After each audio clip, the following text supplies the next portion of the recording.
हाली होए दिन चढ़िया इतवार दा सोना आस मिलन दी उठिए अज साडी सरकार ने आना तो सरकारी छुट्टी है। इस गाने विच नसीम बेगम नूं इह वहम है कि इतवार की सरकारी छुट्टी इसलिए होंदी है कि उस दिन उहदे माई ने आना हुंदा है। वहम बदशगुनी ते कई होर भरम इंसान के जीवन नाल सदियों तो जुड़े हुए हैं। तोम परस्ती दुनिया के हर इलाके में पाई जाती है। ये बीमारी सिर्फ पसमानदा या अनपढ़ तबके का ही मसला नहीं बल्कि तरक्की याफ्ता मुआशरे भी इस बीमारी का शिकार ने। आम तौर पर आख्या जाता है कि बड़े सगीर पाको हिंद के लोग तोम परस्ती में मुबतला ने, जबकि वेख्या जाए तो पता चलता है यूरोप जै तरक्की याफ्ता मुल्कों के लोग भी मनहूस ते लकी नंबरों के चक्कर में पए हुए हैं।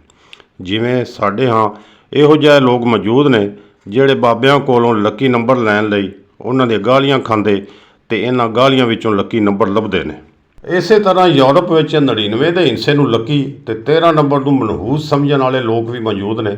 ਕਈ ਮੰਜ਼ਲਾਂ ਉੱਚੀਆਂ ਇਮਾਰਤਾਂ ਵਿੱਚ 13 ਨੰਬਰ ਮੰਜ਼ਲ ਨਹੀਂ ਹੁੰਦੀ ਤੇ ਕਿਸੇ ਮੰਜ਼ਲ ਤੇ 13 ਨੰਬਰ ਕਮਰਾ ਨਹੀਂ ਹੁੰਦਾ।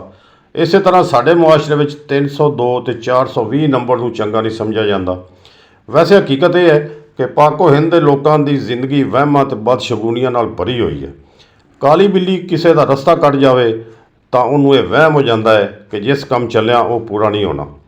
महात्मा गांधी का वाक़या मशहूर है। वो एक दिन कैदे आज़म नाल मुलाकात वास्ते रवाना होए तो रस्ते में काली बिल्ली उन्हों का रस्ता कट गई। इस वहम विच कि हुण मुलाकात का कोई फायदा नहीं होना, गांधी जी रस्ते विचों वापस चले गए। कोई बंदा किसी काम जा रहा होवे, जे उन्होंने पिछों आवाज़ दे दी जाए तो वह समझदा है कि हुण मेरा काम नहीं होना। दुकानदारां नूं यह वहम हुंदा है जे सुबह सवेरे बोहनी तो पहलां उधार दिता जाए तो सारा दिन उधार ही हुंदा रहेगा। इसलिए सवेरे सवेरे गाहक नूं उधार सौदा नहीं दिता जाता। मनहूस ते बदशगुनी समझण जाण वाले होर वहमां विचों अख फड़कना भी है। अख फड़कण नूं किसी आउण वाली मुसीबत की निशानी समझिया जाता है। सज्जे हत्थ की तली विच खारिश होना पैसा आउण की निशानी, जद कि खब्बे हत्थ की तली विच खारिश होना किसी माली नुकसान की निशानी समझा जाता है। सुबह सवेरे सूई धागा हाथ में फड़ना बुरा समझते हैं कि इस तरह दिहाड़ी मारी जाती है तो सारा दिन रोज़ी नहीं लभदी। एक होर वहम मुताबक शाम के वक्त झाड़ू देना जुत्ती पुट्ठी होने नाल घर अंदर रिजक की कमी हो जाती है। इन्हां वहमां तो इलावा किन्ने ही होर वहम ने जिन्हां दा जिक्र असीं अगे चल के करांगे। पंजाब विच पाए जाण वाले ये वहम शगन ते बदशगुनी, लैन देन के मामले, खाण पीन, पहनावा, सफ़र बारे हदायतां ते रुतां बदलण का जिक्र पंजाबी शायरी की एक सिनफ सतवारे विच मिलदा है। हफ्ते के 7 दिनों का सांगा जोड़ के अखान बन गए जिहड़े आम लोकाई ने सदियों के तजर्बियां तो हासिल किए सन। रुत बदलण नाल दिमाग के किसी खूंजे पए ये मोती लिश्क पैंदे ने ते आप मुहारे बोलते ने। शुक्रवार की जड़ी ना रह कोठा ना कड़ी, वीरवार की जड़ी अंदर रहो डरी। हफ्ते के वारां नाल जुड़े भरमां ते वहमां नूं पंजाबी शायरी विच खूब बयान किया गया है।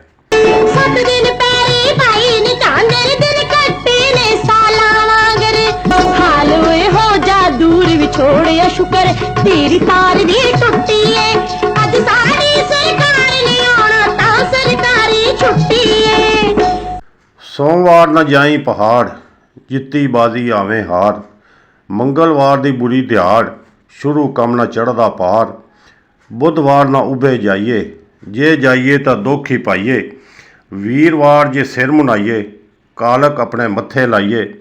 शुक्रवार जड़ा खेडन जावे, शुक्रवार जड़ा खेडन जावे या गोडा या लत्त बनावे। ऐतवार ना लंघी पार सत्ते जित्तां आवें हार। सफ़र के बारे हदायत देने वाला एक होर सतवारा सुनो। मंगल बुध शमाल सिमत न कर सफ़र तैयारी, रोज़ हमीस जनूब न जाई याद रखी गल सारी। रोज़ जुमा ते ऐत दिहाड़े लैंदे मूल न जाई, जहमत मर्ज बीमारी आवे मुश्किल होन शफाई। छन छन वार संवार न बहना चढ़दी तरफ प्यारे, जेकर बाज न आसें पासें दुख मुसीबत पारे। इन्हां शेरां विच बयान किए गए हफ्ते के कुछ दिनों के नावां का शायद नवी नस्ल को पता न लगे। शुक्रवार बुध नूं, वीरवार या हमीस जुमेरात नूं ते छन छन हफ्ते यानी सैचरडे नूं कहंदे ने। पंजाब विच पाए जाने वाले कुछ होर वहमां विचों ਇੱਕ ਵਹਿਮ ਸ਼ਾਦੀ ਦੇ ਮੌਕੇ ਤੇ ਲਾੜੇ ਦੇ ਹੱਥ ਵਿੱਚ ਲੋਹੇ ਦੀ ਕੋਈ ਚੀਜ਼, ਕੁਹਾੜੀ ਜਾਂ ਛੁਰੀ ਫੜਾਈ ਜਾਂਦੀ ਹੈ ਤਾਂ ਕਿ ਜਿੰਨਾਂ ਪਰੀਆਂ ਲਾੜੇ ਦੇ ਨਜ਼ਦੀਕ ਨਾ ਆਵਣ। ਕਈ ਘਰਾਂ ਦੇ ਦਰਵਾਜ਼ੇ ਉੱਤੇ ਘੋੜੇ ਦੀ ਖੁਰੀ ਲੱਗੀ ਹੋਈ ਤੁਸੀਂ ਵੇਖੀ ਹੋਵੇਗੀ। ਇਹ ਖੁਰੀ ਜਿੰਨ ਭੂਤ ਨੂੰ ਘਰ ਅੰਦਰ ਦਾਖਲ ਹੋਣ ਤੋਂ ਰੋਕਦੀ ਹੈ। ਲੱਖਾਂ ਰੁਪਈਆਂ ਦੀ ਲਾਗਤ ਨਾਲ ਬਣੇ ਖੂਬਸੂਰਤ ਮਕਾਨ ਦੇ ਬਨੇਰੇ ਉੱਤੇ ਕਾਲੀ ਹਾਂਡੀ ਪਈ ਤੁਸੀਂ ਵੇਖੀ ਹੋਏਗੀ। ਇਸੇ ਤਰ੍ਹਾਂ ਲੱਖਾਂ ਕਰੋੜਾਂ ਰੁਪਇਆਂ ਦੀ ਨਵੀਂ ਗੱਡੀ ਦੇ ਅਗਲੇ ਪਾਸੇ ਜੁੱਤੀ ਲਟਕਦੀ ਨਜ਼ਰ ਆਉਂਦੀ ਹੈ। ਮਕਾਨ ਤੇ ਪਈ ਹਾਂਡੀ ਤੇ ਗੱਡੀ ਦੇ ਅੱਗੇ ਲਟਕਦੀ ਜੁੱਤੀ ਦਰਅਸਲ ਨਜ਼ਰੇ ਬਦ ਤੋਂ ਬਚਣ ਦਾ ਤਰੀਕਾ ਸਮਝਿਆ ਜਾਂਦਾ ਹੈ। ਨਜ਼ਰੇ ਬਦ ਤੋਂ ਖੂਬਸੂਰਤ ਬੱਚਿਆਂ ਨੂੰ ਬਚਾਉਣ ਲਈ ਉਹਦੇ ਮੱਥੇ ਤੇ ਕਾਲਾ ਤਿਲਕ ਲਾ ਦਿੱਤਾ ਜਾਂਦਾ ਹੈ। ਹਾਂਡੀ ਚੱਟਣ ਵਾਲੇ ਬਾਲ ਨੂੰ ਡਰਾਇਆ ਜਾਂਦਾ ਹੈ ਕਿ ਤੇਰੀ ਸ਼ਾਦੀ ਤੇ ਹਨੇਰੀ ਆਵੇਗੀ। ਨਿਛਾਣ ਤੇ ਆਖਿਆ ਜਾਂਦਾ ਹੈ ਕੋਈ ਯਾਦ ਕਰ ਰਿਹਾ ਹੈ। ਜਿਹੜਾ ਮਕਾਨ ਜਾਂ ਕਮਰਾ ਕੁਝ ਦਿਨ ਬੰਦ ਰਵੇ ਉੱਥੇ ਜਿੰਨ ਪਰੀਆਂ ਬਸੇਰਾ ਕਰ ਲੈਂਦੀਆਂ ਨੇ। ਨੌਜਵਾਨ ਮੁੰਡੇ ਜਾਂ ਕੁੜੀ ਨੂੰ ਖੁਸ਼ਬੂ ਨਹੀਂ ਲਾਉਣ ਦਿੱਤੀ ਜਾਂਦੀ। ਇਸ ਤਰ੍ਹਾਂ ਜਿੰਨ ਜਾਂ ਪਰੀ ਉਹਨਾਂ ਤੇ ਆਸ਼ਕ ਹੋ ਜਾਂਦੇ ਨੇ। ਰੋਟੀ ਪਕਾਉਣ ਲੱਗੇ ਫੁੱਲ ਜਾਵੇ ਤਾਂ ਸਮਝਿਆ ਜਾਂਦਾ ਹੈ ਇਹ ਰੋਟੀ ਖਾਣ ਵਾਲੇ ਨੂੰ ਬੜੀ ਭੁੱਖ ਲੱਗੀ ਹੈ। ਚੰਨ ਗ੍ਰਹਿਣ ਲੱਗਣ ਵੇਲੇ ਹਾਮਲਾ ਔਰਤ ਦੇ ਹੱਥ ਵਿੱਚ ਛੁਰੀ ਜਾਂ ਕੈਂਚੀ ਨਹੀਂ ਹੋਣੀ ਚਾਹੀਦੀ, ਵਰਨਾ ਬੱਚੇ ਦੇ ਜਿਸਮ ਦਾ ਕੋਈ ਹਿੱਸਾ ਕੱਟ ਜਾਂਦਾ ਹੈ। ਇਸੇ ਤਰ੍ਹਾਂ ਕਿੰਨੇ ਹੀ ਵਹਿਮ ਸਾਡੇ ਮੁਆਸ਼ਰੇ ਵਿੱਚ ਆਮ ਪਾਏ ਜਾਂਦੇ ਨੇ। ਬਨੇਰੇ ਉੱਤੇ ਕਾਂ ਬੋਲੇ ਜਾਂ ਆਟਾ ਗੁੰਨਣ ਲੱਗੇ ਆਟਾ ਉੱਡ ਜਾਵੇ ਤਾਂ ਪ੍ਰਾਹੁਣਾ ਆਉਣ ਦੀ ਨਿਸ਼ਾਨੀ ਹੈ। ਅੱਜ ਬੋਲਿਆ ਬਨੇਰੇ ਉੱਤੇ ਕਾਂ, ਇਹਦਾ ਮਤਲਬ ਸਜਣਾ ਆਉਣਾ ਰਾਵਾਂ ਤਕਦੀਰਾਂ। ਇਹ ਅੱਜ ਬੋਲਿਆ ਬਨੇਰੇ ਉੱਤੇ ਕਾਂ। ਪੰਜਾਬੀ ਜ਼ੁਬਾਨ ਦਾ ਇੱਕ ਹੋਰ ਸਤਵਾਰਾ ਜਿਹਦੇ ਵਿੱਚ ਦੱਸਿਆ ਗਿਆ ਹੈ ਕਿ ਸਵੇਰੇ ਉੱਠ ਕੇ ਕਿਸ ਦਿਹਾੜੇ ਕੀ ਕਰਨ ਨਾਲ ਦਿਨ ਚੰਗਾ ਲੰਘਦਾ ਹੈ। ਸੋਮਵਾਰ ਉੱਠ ਸ਼ੀਸ਼ਾ ਤੱਕਣਾ, ਮੰਗਲਵਾਰ ਨੂੰ ਲੌਂਗ ਫਕਣਾ, ਬੁੱਧਵਾਰ ਨੂੰ ਮਿੱਠਾ ਚੱਟੀ, ਵੀਰ ਨੂੰ ਚਾਹ ਚਾਰ ਗੱਟੀ, ਸ਼ੁੱਕਰਵਾਰ ਉੱਠ ਮੱਖਣ ਖਾ, ਸ਼ਨੀਚਰਵਾਰ ਲੂਣ ਮੂੰਹ ਲਾ, ਐਤਵਾਰ ਨੂੰ ਖਾ ਲੈ ਪਾਨ, ਹੋਸੀ ਤੇਰਾ ਸਿੱਧਾ ਕਲਿਆਣ। ਸਾਡੇ ਮਜ਼ਹਬ ਇਸਲਾਮ ਵਿੱਚ ਬਦਗੁਮਾਨੀ ਤੇ ਬਦਸ਼ਗੁਨੀ ਤੋਂ ਮਨ੍ਹਾ ਕੀਤਾ ਗਿਆ ਹੈ।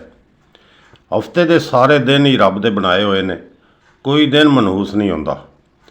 ਪੰਜਾਬ ਵਿੱਚ ਮੁਸਲਮਾਨਾਂ ਤੇ ਹਿੰਦੂਆਂ ਦੇ ਇਕੱਠੇ ਰਹਿਣ ਦੀ ਵਜ੍ਹਾ ਤੋਂ ਮੁਸਲਿਮ ਮੁਆਸ਼ਰੇ ਵਿੱਚ ਵੀ ਇਹ ਵਹਿਮ ਤੇ ਬਦਸ਼ਗੁਨੀਆਂ ਆ ਗਈਆਂ।